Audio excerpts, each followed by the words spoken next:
Tayangan ini dibawakan kepada anda oleh Islamic Relief Malaysia. Kesetiaan anda membenarkan kami bersiaran selama 20 tahun. Radio IKIM 20 tahun, inspirasi Inforia Islami. Terima kasih kepada anda yang terus saja mendengarkan kami pada waktu ini dan juga hasil temannya anda untuk Warna Pagi edisi hari Isnin. Dan selesai sudah topik pagi khas Aidiladha pagi ini. Jom kita nak teruskan lagi pengisian di setengah jam yang terakhir untuk Warna Pagi hari Isnin menerusi perkongsian dan juga rancangan Suara Kemanusiaan bersama dengan Islamic Relief Malaysia. Ya, dan insyaAllah kita nak sambung lagi muhasabah kita dan pencarian ilmu kita berkaitan dengan Aidiladha, Hari Arafah dan macam mana kita nak mulakan hari Aidiladha ini. Kita nak cari maksud di sebalik dan hikmah sebaliknya. Al-Fadhil Ustaz Syahrizan Daud At-Turabi menjadi jemputan istimewa Islamic Relief Malaysia untuk pagi ini. Assalamualaikum Ustaz. Waalaikumsalam warahmatullahi wabarakatuh. Ya, dan Hazwan, apa khabar? Baik. Alhamdulillah. Ustaz sihat kita? Ustaz macam mana? Macam mana? Wukuf tak nampak pakai kain ihram pun? Alah, Ustaz tu lah syahadu-syahadang pula rasa. Lepas ni balik rumah tukar lalu. Tukar kain ihram lalu. Pakai ihram terus. Yelah. Ambil lah mana-mana tuala yang ada. Ada lagi Ustaz kain ihram tu. Masya-Allah. Kita nak mengimbau kenangan. Dan Ustaz, jom kita pagi ni kita nak cerita tentang simbolik pengorbanan dan kesyukuran pada Aidiladha itu sendiri. Mungkin awal ni mukadimah kita nak cerita tentang tentang pensyariatan dan pengajaran di sebalik ibadah korban, Ustaz. Ya, silakan Ustaz. Assalamualaikum warahmatullahi wabarakatuh. Alhamdulillah, wassalatu wassalamu ala Rasulillah wa ala alihi wa sahbihi wa man wala, thumma amma ba'd. Allahu akbar, Allahu akbar, Allahu akbar. Allahu akbar walillahil hamd. Terima kasih kepada DJ Tuan Haji Sufian dan juga DJ Hazwan yang terus committed membawakan kita Inforia Islami di IKIM FM. Terima kasih kepada Islamic Relief juga yang organize untuk suara kemanusiaan kita pada hari ini sempena hari wukuf, dan kita nak bercerita tentang nilai pengorbanan kita sempena dengan Aidiladha. Dalam mukadimah pagi ini, saya suka untuk mengingatkan kita bahawa bila sebut tentang Aid, iaitu hari raya, Aid itu sendiri bermaksud kembali. Kalau Aidilfitri kita kembali kepada fitrah, bermaksud kita tidak ada dosa. Ibarat fitrah kita yang bertuhankan kepada Allah, yang bila Allah bertanya kepada alam roh satu masa sebelum kita dilahirkan ke dunia, Allah bertanya, alas bi rabbikum, adakah aku Tuhan kamu? Qalu, berkata semua roh sebelum mereka semua dimasukkan ke dalam jasad, dan jasad itu akhirnya menjadilah sama ada orang baik atau orang jahat hari ini. Tapi semua roh itu fitrahnya akan mengatakan kepada Allah dengan satu jawapan, qalu bala syahidna. Bila Allah tanya kepada semua roh ketika di alam roh, adakah aku Tuhan kamu? Semua roh akan menjawab, ya, bahkan engkaulah Tuhan kami. Kami akan patuh taat kepadamu ya Allah. Fitrah kita adalah fitrah kepada ketuhanan. Fitrah kepada ketaatan, fitrah kepada meninggalkan kemaksiatan. Maka kita kembali kepada fitrah. Kerana apa? Usaha yang kita lakukan sepanjang bulan Ramadan, Allah hapuskan dosa dan seumpamanya, maka kita keluar daripada Ramadan dapat hari raya dipanggil Aidilfitri. Ibarat kita kembali kepada fitrah kita, fitrah menjadi hamba yang sebenar kepada Allah. Bila Aidiladha, kita disyariatkan dengan beberapa syariat supaya kita kembali pada maksud syariat itu, iaitu supaya kita ada nilai pengorbanan. Yeah. Al-Adha itu bermaksud sembelihan yang melambangkan ciri pengorbanan seorang anak yang bernama Habil, anak kepada baginda Nabi Adam alaihissalam, yang diperintahkan oleh Allah untuk melaksanakan korban. Yang Habil itu melaksanakan korban sungguh-sungguh walaupun terpaksa melepaskan kambing yang terbaik yang dia ada, berbanding Qabil yang tidak bersungguh-sungguh untuk melaksanakan korban, yang akhirnya dia mengeluarkan hasil tanaman yang tidak berkualiti, yang tidak baik, kerana dia tidak mahu korban, kerana dia masih mementingkan dirinya, dia tidak mementingkan arahan ataupun simbolik pengorbanan itu. Dan akhirnya innama yataqabbalallahu minal muttaqin, Allah sebut dalam Al-Quran, sesungguhnya yang diterima korban itu adalah di kalangan yang bertakwa. Habil melaksanakan nilai pengorbanan yang sebenar dan akhirnya korbannya diterima. Begitu juga nilai pengorbanan yang dibawa oleh Nabi Ibrahim dan juga anaknya Ismail melalui mimpi perintah penyembelihan anak Ismail dan kesabaran serta tidak ada sebarang, orang kata apa, tidak ada sebarang tentangan daripada anaknya Ismail untuk ayahandanya Ibrahim melaksanakan terus arahan itu. Maka inilah pengorbanan. Jadi daripada hasil Habil, Ismail dan Ibrahim ini, sejauh mana kita boleh kembali kepada nilai pengorbanan kita melalui Aidil Adha pada kali ini. Dan inilah yang Islamic Relief cuba bawakan dalam suara kemanusiaan kita. Apa nilai hidup kita menjadi manusia kalau kita asyik fikir kita sebagai manusia, sedangkan nilai sebenar manusia. Bagaimana Habil, dia tak fikir dia fikir apa yang Tuhan suruh. Bagaimana Ibrahim, Ismail, dia tak fikir dia, ni anak aku. Kan? Dia tak fikir yang tu, tapi apa yang Allah suruh. Bukan fikir diri kita sebagai manusia, tapi fikir orang lain sebagai manusia. Inilah suara kemanusiaan, fikir kemanusiaan, fikir Islamic Relief. Oh, ya. Oh, keluar tagline terus Ustaz Syarizal, masya-Allah. Mukadimah tu. Dalam mukadimah cerita tentang pensyariatan ibadah korban tu dan ibrahnya daripada kisah-kisah para anbiya wal mursalin terdahulu. Mungkin untuk pusingan pertama, kalau kita boleh cerita sikit dah halang-halang Ustaz cerita tentang peri kemanusiaan kita dalam ibadah korban ni, kan macam mana agaknya simbolik pengorbanan kita, ibadah korban yang kita laksanakan ni juga tanda syukur kita supaya kita dapat bantu manusia-manusia yang lain tu Ustaz. Mesej yang nak disampaikan dalam ibadah korban tu. Okey. Antara syariat yang digalakkan kita ketika Aidil Adha, tak kira orang tu melaksanakan haji ataupun tak buat haji, iaitu melaksanakan korban yang dipanggil korban sunat muakkad ni. Sunat yang sangat dituntut, namanya penyembelihan binatang ternakan, sama ada unta, lembu, kambing bili-bili atau kambing biasa. Selain pada tu tak adalah ayam, kapa, itik semua bukan. Okey. Tetapi kalau tak mampu juga Ustaz, saya tak mampu Ustaz, tapi saya mampu ayam je. Niatlah, ya Allah, ini je aku mampu. Ayam aku ada seekor ni, sembelih dan hadiahkan kepada orang miskin. Malah tahu Allah terima juga. Tapi tu tidak namakan korban lah, tapi ada nilai pengorbanan dekat situ. Yelah, bagi kita yang mungkin ada duit, apalah sangat seekor unta tu, pian sembelih tahun lepas, mengekor unta pian sembelih. Kan? Tapi kalau nak dibandingkan dengan orang, betul-betul susah yang dia tak makan ayam pun. Dia tak makan ayam. Dia mungkin makan gandum, makan biasa, daging ayam dia tak mampu. Tapi ketika korban, dia kumpul duit sebab dia nak buat sembelih ayam.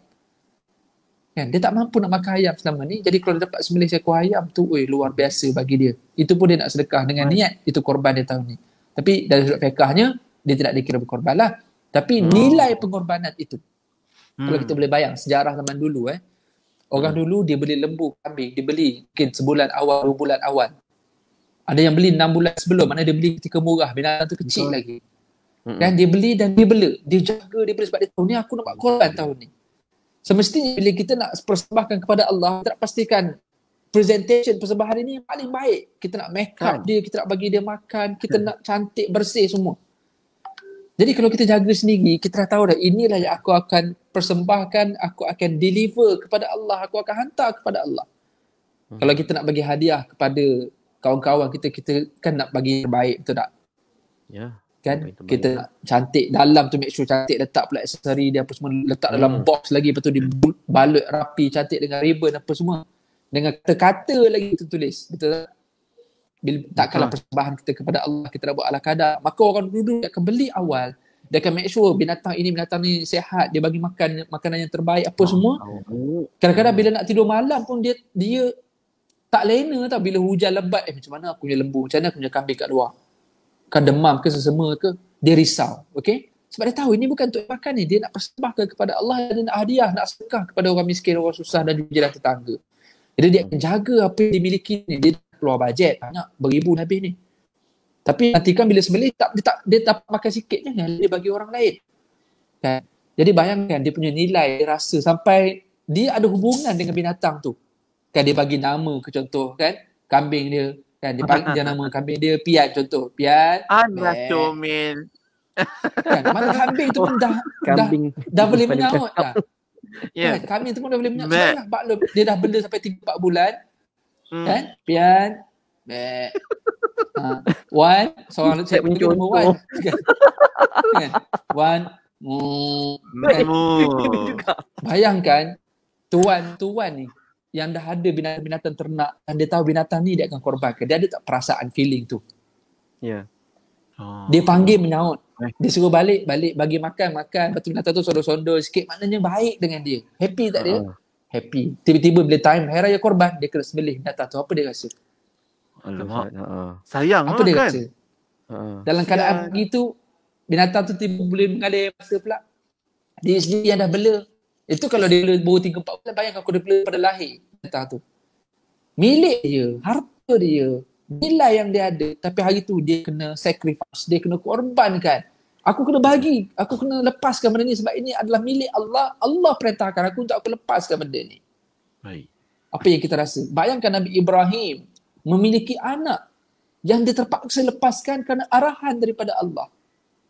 Dan akhirnya Allah tukarkan anak itu dengan ekor kibas. Inilah nilai pengorbanan. Apa yang kita rasa sayang, yang kita rasa ini tak boleh, ini aku punya. Apa yang kita rasa aku punya itulah yang kita kena berikan masa korban. Bagi kita rasa ini kita punya, nilai pengorbanan kita untuk tahun ini adalah apa yang kita rasa kita suka, apa yang kita rasa ini aku punya, ini aku punya, itulah yang kita kena lepaskan. Dan inilah yang Allah sebut, lan tanalul birra hatta tunfiqu mimma tuhibbun. Kamu tidak akan dapat sebenar-benar kebaikan melainkan setelah kamu mengeluarkan, menginfakkan benda yang kamu suka. Dan inilah korban. Kita ada duit RM700 nak keluar satu bahagian lembu sebagai contoh. Contoh, tahun ni saya buat, kalau dekat Malaysia, saya akan sembelih dekat Gombak dan juga dekat Kelang. Ada dua penyembelihan yang saya akan pergilah, mana saya akan rotation lah selama 3-4 hari ni. Nak katanya, RM700, RM750 satu bahagian lembu, memang kalau fikir macam benda kita boleh buat. Kita boleh beli tu, boleh beli ni, boleh beli ni.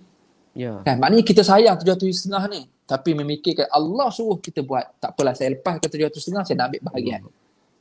Inilah nilai pengorbanan. Apa yang kita fikir, ini aku punya, time hari berapa 3-4 hari ni sahaja. Apa yang kita rasa ini aku punya, inilah yang kita kena lepaskan. Terutamanya sembelihan binatang-binatang korban ini. Dan kita nak supaya kita ada satu perasaan, iaitu selagi kita boleh membahagiakan orang lain dengan sebab kita sembelih binatang ini, dia membahagiakan siapa? Membahagiakan toki lembu. Sebab dia dapat jual lembu dia.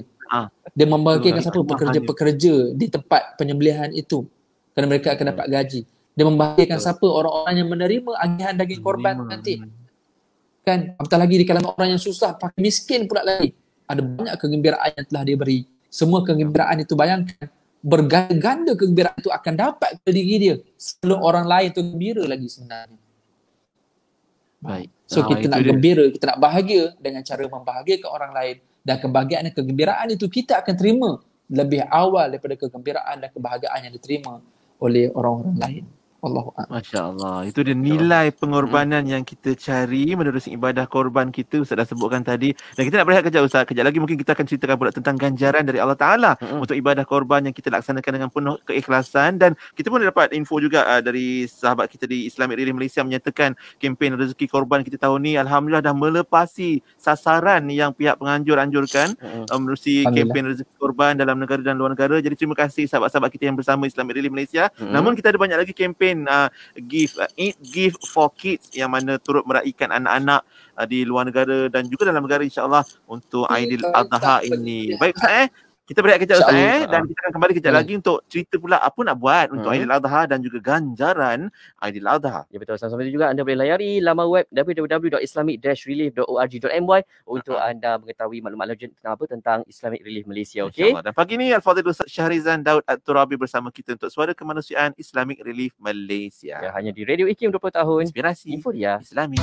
Permohonan adalah dipelawa daripada warga negara Malaysia yang berkelayakan untuk mengisi jawatan pengurus pembangunan ekonomi dan kawalan kredit grade EP41 di Institut Kefahaman Islam Malaysia IKIM. Calon-calon hendaklah berumur tidak kurang daripada 25 tahun serta memiliki ijazah sarjana muda kepujian, pengajian perniagaan atau pengurusan perniagaan, pengkhususan dalam pemasaran yang diiktiraf oleh IKIM daripada universiti-universiti awam atau kelayakan yang diiktiraf setaraf dengannya. Calon-calon hendaklah juga mempunyai pengalaman kerja tidak kurang daripada 2 tahun di dalam bidang jualan dan pemasaran buku di sektor awam atau swasta, mempunyai kemahiran komunikasi yang baik dan berpenampilan menarik serta berpengalaman dalam bidang jualan dan strategi pemasaran buku. Keutamaan akan diberikan kepada calon-calon yang mempunyai pengalaman di dalam bidang jualan dan strategi pemasaran buku. Pengurus pembangunan ekonomi dan kawalan kredit adalah bertanggungjawab membantu pengurus besar merancang secara komprehensif dan mengatur kaedah untuk mencapai keuntungan yang maksimum dalam pembangunan ekonomi dan kawalan kredit yang strategik dan efektif. Kemukakan permohonan anda kepada unit modal Insan atau hubungi 03-6204-6374. Tarikh tutup permohonan sebelum atau pada 2 Ogos 2021. PIDM Automatic untuk kita, tak perlu memohon, tiada bayaran. Oh PIDM lindungi simpanan dan insurans. PIDM tetap bersamamu. Assalamualaikum warahmatullahi wabarakatuh. Saya Ustaz Muhammad bin Abdullah Al-Amin. Pengorbanan punyai falsafahnya yang tersendiri, iaitu kita mengorbankan sesuatu yang kita sayang untuk manfaat sesama manusia kerana Allah Subhanahu wa taala, dan pengorbanan adalah satu yang dicontohkan oleh para anbiya sejak terdahulu daripada kita. Teruskan mendengar IKIM, Inspirasi Inforia Islami. Baik, kembali berteman kami dan juga Hazwan untuk waktu ini, dan kita masih lagi bersama menerusi segmen Suara Kemanusiaan bersama Islamic Relief Malaysia yang terus kami membawakan secara live di Facebook.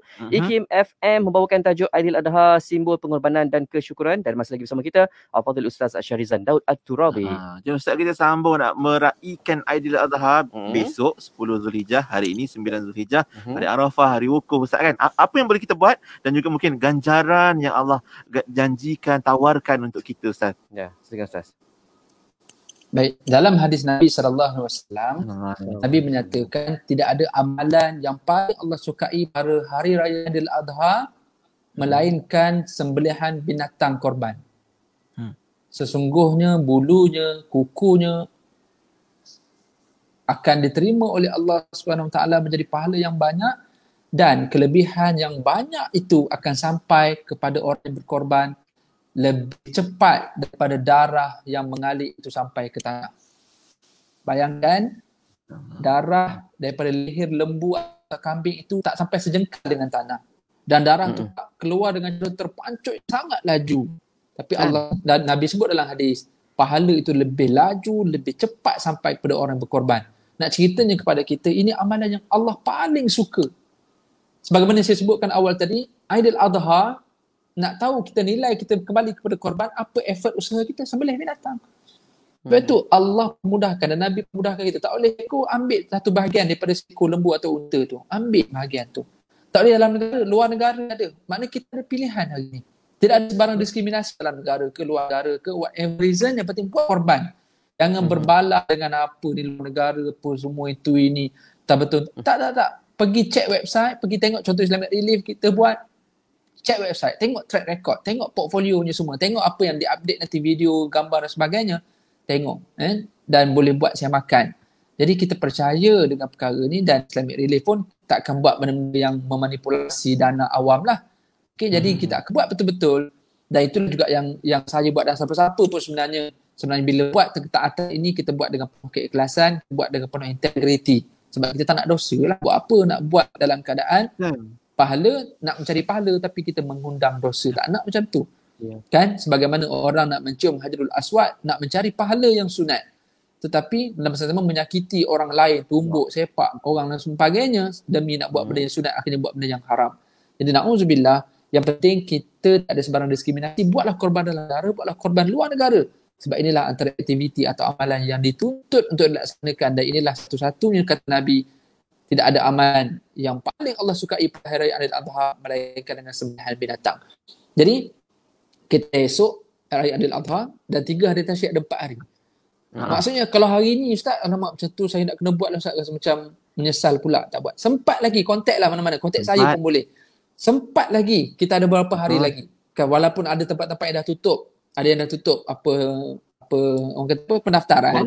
Tapi macam saya terlibat direct dengan pusat sembelihan. Tahun ni kita ada SOP kan. SOP kita semuanya bawah MKN, dan juga mesti pusat yang ada tauliah daripada Jabatan Perkhidmatan Veterina. Jabatan Perkhidmatan awam pula. Jabatan Perkhidmatan Veterina yang mesti ada sijil tauliah itu. So bila pusat sembelihan ni memang sembelih hari-hari lah. Okay. Anytime lembu tu ada, cuma korban 4 hari je lah. Tak boleh lah buat korban lepas hari tasyrik pula. Jadi kalau siapa yang tiba-tiba rasa tak boleh saya kena buat korban tahun ni, rasa tak boleh lah. Walaupun kita plan duit ni saya nak simpan, bila tahu hujung tahun nanti PKP habis, saya nak pergi bercuti, saya nak pergi melancong. Kesian anak-anak, kesian Ustaz mental pun dah down, duduk rumah lama ni. Jadi saya reserve lah duit ni semua untuk anak-anak. Sedari reserve duit ni untuk korban dulu. Patutnya. Dan niat dengan korban ni, ya Allah, ini pahala aku. Allahumma ha minka wa ilaika fataqabbal minni. Ini doa yang Nabi baca. Ya Allah, hadza minka. Ya Allah, ini korban aku keluarkan ni. Ini duit yang aku keluar untuk korban ini. Daripadamu, ni rezeki yang kau bagi kepadaku. Wa ilaika, dan aku kembalikan duit ni kepadamu. Aku kembalikan balik nikmat harta yang kau beri kepada aku sepanjang tahun ini aku kembalikan balik kepadamu. Fataqabbal minni, terimalah daripadaku. Tuan-tuan, kita bagi hadiah ke orang-orang suka tak? Suka. Orang akan buat baik dengan kita, tapi apa sangatlah orang tu buat. Dan walaupun okeylah sangat tu dia buat baik kepada kita sebab dia bagi hadiah kepada dia. Bayangkan ni kita bagi hadiah kepada Allah. Okey? Dan semestinya Allah tu Ar-Rahman Ar-Rahim. Allah itu akan bagi nikmat yang luar biasa. Kita tak pernah jumpa orang jadi miskin dengan sebab buat korban. Ni kenapa tahun ni jadi asnaf zakat ni? Sebab tahun lepas sebab korban Ustaz tu jadi miskin. Tak ada, tak pernah jumpa lagi. Tapi yang selalu kita jumpa orang yang tak cukup duit, yang sikit-sikit berhutang, yang kadang-kadang ada penyakit, yang kadang-kadang pula ada masalah-masalah keluarga. Biasanya orang macam ni orang yang susah nak sedekah. Fadilat sedekah korban ni kan sedekah. Kita sedekah korban kan. Sebab dengan kita keluar duit kita, kemudiannya duit itu pula sampai melalui daging-daging korban kepada orang yang memerlukan dan juga orang yang tidak memerlukan. Kita telah memberikan kebahagiaan kepada orang, kita telah menurut syariat Allah dan sebagainya. Bayangkan semua perkara ini menjadi kebaikan kepada kita. Bukan sekadar pahala, bukan sekadar hapus dosa. Malah dengan korban ataupun sedekah korban ini boleh menyembuh penyakit kita. Kan dalam hadis Nabi kata, "Dawu mardakum bisadaqah." Ubatilah penyakit kamu dengan sedekah. Ni kita musim penyakit ni. Kita minta Allah keluarkan wabak ini. Banyakkan sedekah dengan niat, ya Allah, ini sedekah aku, kau jadikanlah sebagai benteng aku daripada virus. Walaupun aku dah ambil vaksin contoh. Okay? Ya Allah, aku nak bentengkan aku bukan sekadar dengan vaksin, bukan sekadar dengan ubat-ubatan, bukan sekadar dengan aku jaga pengawalan kendiri, tapi aku nak dengan sedekah korban aku tahun ini. Ya Allah, engkau terimalah sebagai pahala juga ampunkan dosa aku bersama. Ya Allah, berilah aku satu ketahanan antibody yang bagus nak ibadat korban ini. Mana kita tahu? Sebab Nabi kata, "Dawu mardak bisadaqah." Ubatilah penyakit kamu dengan sedekah. Tambah pula kalau mungkin ada kita, family kita yang mungkin sedang bertarung sekarang ni di wad. Sama ada apa-apa sakit, atau lagi kalau kena penyakit COVID ini. Sedekah kan, sedekah. Dengan niat, ya Allah, sembuhkanlah dia. Sedekah. Kutip duit adik-beradik semua, ni kita punya seorang kakak kita seorang ni sakit. Jom kita kutip duit, ambil dah satu bahagian, niatkan atas nama kakak, begitu kakak ni korban, semoga Allah sembuhkan kakak dengan korban ni. Ini amalan yang Allah paling suka.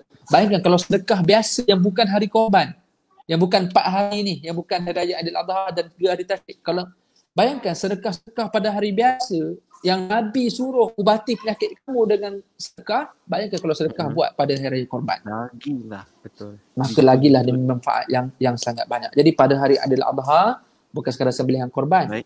Antara yang dibaca oleh baginda Rasulullah SAW, terutamanya hari ini juga pada hari Arafah. Mungkin Ustaz Asni pun ada sebutkan tadi kan, apa dia, iaitu Nabi SAW sebut ini antara zikir yang aku sebagai Rasulullah dan juga Nabi sebelum ku baca, apa dia, la ilaha illallah wa la syarikalah lahul mulku wa lahul hamdu wa huwa ala kulli syai'in qadir. Hari ini kita berpuasa sunat Arafah sebagai contoh supaya Allah hapuskan dosa kita setahun yang lepas, Allah hapuskan dosa kita setahun yang akan datang. Dan kata Imam Al-Mawardi, bukan sekadar boleh hapus dosa, Allah akan jaga kita daripada buat maksiat pada tahun-tahun ini. Okey. Dan dalam masa yang sama, kita berharap dengan korban yang kita buat, zikir-zikir yang kita jaga, puasa sunat Arafah yang kita buat hari ini, nanti hari tasyrik pun kita terus lagi beramal pada hari-hari tasyrik itu walaupun kita tak berada di Mina untuk nak melontar jamrah. 3 hari tasyrik itu diumpamakan kita melontar segala keburukan dalam diri kita untuk kita keluarkan. Sebagaimana batu-batu kecil yang dilontarkan oleh Nabi Ibrahim itu kepada iblis yang mengganggu Nabi Ibrahim daripada melaksanakan ketaatan sembelihan anaknya Ismail. Maka 3 spot tempat yang dipanggil jamarat itu, Jamratul Ula, Wusta dan Aqabah, setiap kali dia diganggu oleh iblis, maka malaikat Jibril memberitahu kepada Ibrahim, wahai Ibrahim, lontarlah dengan batu tu sebagai tanda membuang kerosakan, keburukan yang ada di kawasan jamarat. Kita hari ini lontarlah pada hari tasyrik nanti, kita ambil simbolik apa yang dilakukan Nabi Ibrahim, buang segala keburukan kita, buang segala kejahatan yang di dalam diri kita, dan carilah nilai sebenar hari raya, pengorbanan yang sebenar, dan carilah diri kita yang sebenar melalui hari tasyrik. Kalau Kalau orang di sana lontar batu di jamrah, kita lontar sifat ego kita lontar sifat sombong kita lontar, buang semua sifat riak, sifat mazmumah yang tercela, buang. Tinggalkan pada hari tasyrik itu. Tinggalkan. Kalau dalam Al-Quran Allah sebut kepada jemaah haji khusus, la rafasa wala fusuq wala jidala fil hajj. Allah kata, jangan nak fikir pasal seksual. Okey, benda-benda yang melibatkan seksual tak kira lah. La jidal wala fusuq, jangan buat jahat, jangan buat maksiat, jangan buat dosa. Benda-benda yang tak elok jangan buat. Wala jidal, jangan berbantah, jangan nak buat argument, jangan nak sibuk berbalah-balah sebagainya, duk sibuk macam isu sekarang ni, semua rasa dia betul. Okey. Allah sebut benda ni ketika orang haji, kita tak buat haji ni, ambil inspirasi itu. Baik. Kita diikim sentiasa dengan inspirasi kan? Inspirasi euforia Islami. Okey, ini inspirasi kita. La rafasa. Jangan duk sibuk tengok web lucah lagi, duk tengok benda-benda maksiat lagi. Time hari-hari ni, bermula hari ni hari Arafah, Aidil Adha dan 3 hari tasyrik. Dan jangan buat jahat, buat maksiat, jangan sibuk mengecam orang apa semua. Jangan buat benda-benda ni. Carilah nilai pengorbanan yang sebenar, carilah diri kita yang sebenar melalui Aidil Adha dan juga hari tasyrik. InsyaAllah. Terima kasih Ustaz. Itu simbolik pengorbanan kita dan juga kesyukuran kita dengan kehidupan yang Allah kurniakan di atas muka bumi ini. Dengan bila tiba Aidil Adha, kita sama-sama hayati maksud dan simbolik di sebaliknya. Untuk pagi ini, terima kasih banyak-banyak Al-Fadhil Ustaz Syarizan Daud At-Turabi daripada Pian si Biri-Biri dan Hazwan si Kambing Gurun. Terima kasih Ustaz. Aidukum Mubarak. Kullu am wa antum bi khair, insyaAllah. Kullu am wa antum bi khair. Assalamualaikum Ustaz. Waalaikumsalam warahmatullahi wabarakatuh. Alhamdulillah. Itu dia Ustaz Syarizan Daud At-Turabi. Banyak yang Ustaz kongsikan macam mana nak beramal sepanjang Aidil Adha ini, termasuk hari tasyrik dan juga simbolik di sebalik ibadah korban, pengorbanan dan juga kemanusiaan pastinya. Ya, betul. Dan pastinya segmen Suara Kemanusiaan bersama Islamic Relief Malaysia mengakhiri Warna Pagi edisi 9 Zulhijjah 1442 Hijrah 19 Julai 2021, dan selepas ni Yati akan mengambil alih tugas untuk bersama anda menerusi aspirasi 10.1 bermula dengan rancangan Pesona di Zahara. InsyaAllah hari ini Ustaz Muhammad Abdullah Alamin akan sama berkongsi tentang iktibar hari Arafah. InsyaAllah sama-sama nantikan. Jangan lagi biar.